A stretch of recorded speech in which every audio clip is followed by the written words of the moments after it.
সালের 21 ডিসেম্বর মাত্র 4,500 টাকার ব্যবসা দিয়ে যাত্রা শুরু করা ত্রিপুরা গ্রামীণ ব্যাংক বর্তমানে সুবর্ণ জয়ন্তী বর্ষে দাঁড়িয়েছে প্রায় 15,400 কোটি টাকার ব্যবসায়। শুরুতে আগরতলা, বিশ্রামগঞ্জ, বিশালগড় ও জোড়াইবাড়িতে 4টি প্রতিষ্ঠাতা শাখা নিয়ে পথ চলা শুরু হয়েছিল ব্যাংকের, যার লক্ষ্য ছিল গ্রামীণ কৃষক, কারিগর ও সমাজের দুর্বল অংশকে ব্যাংকিং পরিষেবা প্রদান। বর্তমানে ত্রিপুরার 8 জেলায় 150টি শাখা, 13টি অতি ক্ষুদ্র শাখা, 3টি আঞ্চলিক কার্যালয় এবং 43টি এটিএম এর মাধ্যমে পরিষেবা দিচ্ছে ব্যাংকটি। শনিবার প্রজ্ঞা ভবনে আয়োজিত এক সাংবাদিক সম্মেলনে ব্যাংকের চেয়ারম্যান সত্যেন্দ্র সিং জানান, 2025-26 অর্থ বছরে ব্যাংকের মোট ব্যবসা বেড়ে দাঁড়িয়েছে 15,422 কোটি টাকা, যা আগের অর্থ বছরে ছিল 14,065 কোটি।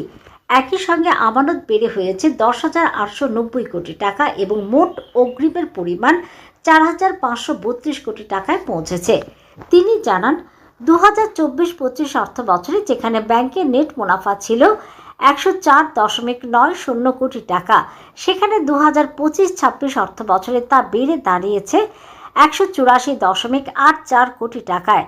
এই সাংবাদিক সম্মেলনে চেয়ারম্যান সত্যেন্দ্র সিং ছাড়াও উপস্থিত ছিলেন জিএম অনুপ কুমার সাহা এবং chief manager Shailesh Biswaranjan. Today we have grown into a strong institutions with 150 branches, 12 ultra small branches and presence across all 8 districts of Tripura.